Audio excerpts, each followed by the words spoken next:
Okay, I know this video is titled at top features, but this video is actually going to be slightly more opinionated, but for a good reason. Samsung has recently announced their Galaxy S23 FE and the Tab S9 FE series and the Buds FE.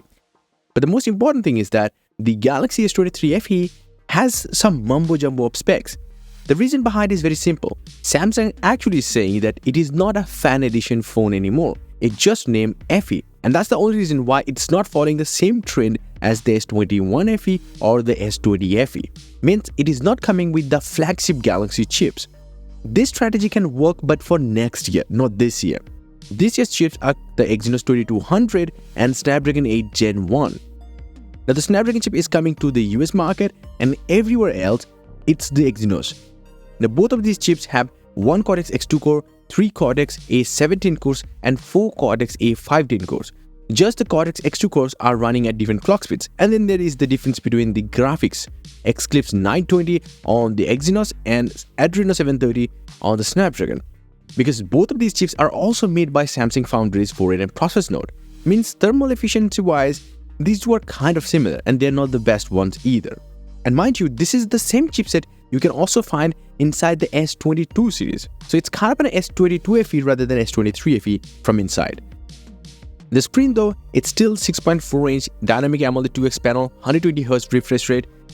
The manual high brightness of this display is actually 1000 nits, but we don't know the peak outdoor brightness as of yet. Another thing is that it has Corning Gorilla Glass 5 at the front as well as at the back, as well as IP68 water and dust resistant one. There is a mint color one, which is the light green, and then there is a purple color, then there is a black and a white, and then there are two Samsung.com exclusive colors. In terms of RAM, this phone is coming with 8GB of RAM as standard, no 6GB option. Plus, it will come with 128 and 256GB of UFS 3.1 storage, which is very similar to the S21 FE. The camera-wise though, it's a good upgrade, but it is also not the best one. At the front though, there is a 10-megapixel camera, unlike the S23 series with a 12-megapixel resolution. It's a big downgrade from last two generation of fan edition models' 32-megapixel sensor. But the main camera has been upgraded to 50 megapixel, up from 12 megapixel of the S21 FE. Now that could be a good thing. Now the main 50 megapixel camera, which might also be the same as the S22's one, also has 8K 24fps video recording capabilities. That's good. But you have to also consider that the 8 megapixel 3x teleporter camera hasn't changed at all. And then there is a 12 megapixel ultra wide angle camera. Now Samsung is also saying that you can actually take 50 megapixel high resolution photos as well on the promos.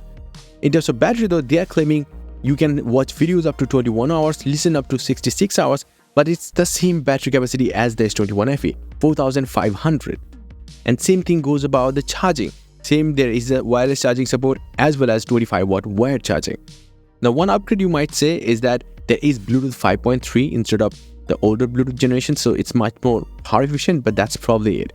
So in reality, it's actually taking the place of the A7X lineup, which is just slightly better than the A54, but nothing greater than that. Now if you look at the price of the S23 FE, it's starting at $599, which is actually $100 cheaper compared to the S21 FE's launch price. I mean, as I said, Samsung is not looking at it as a fan edition phone anymore. So are you going to choose this, or you're going to choose the S23 base model at sale price? Comment down below. But you know what? This one doesn't make sense, but the Tab S9 FE and S9 FE Plus make more sense. The Tab S9 FE comes in two sizes, one with 10.9-inch LCD panel and the other one, the Plus model, coming with 12.4-inch screen. Both of them are same LCD panels and 90Hz, so there is no 120Hz, but it's fine. They both come with IP68 from the flagship model, which is a good thing, and they also come with Exynos 1380 chipset, which is similar performing as the Snapdragon 778G processor. The S9 FE will come with 628GB model and 8 256GB model, whereas the S9 FE Plus will come with 828 and 12 256GB option, which is pretty cool. And the other things you should know are these: 8 megapixel rear camera, 12 megapixel ultra wide angle camera on the Plus model. The standard one will come with only one 8 megapixel camera, and both of them will have 12 megapixel ultra wide angle front camera. When it comes to the battery capacity, 8000 mAh for the standard model and 10090 for the bigger model.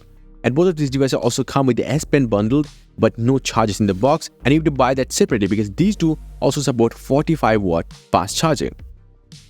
As for the price, the Tab S9 FE starts at $449 in the US for the 128GB model, and you can spend $70 more to get the high storage variant. In comparison, the S9 FE Plus retails for $599, which is really cool price, and $699 for the upgraded storage option. And that makes the Tab S9 FE Plus a great buy. In terms of release date, the Galaxy S23 FE, according to Samsung, will be available in selected markets from tomorrow, 5th of October. And yes, if you want, you can get some crazy cool wallpapers up on my website, a link down below. Until the next one, bye and take care.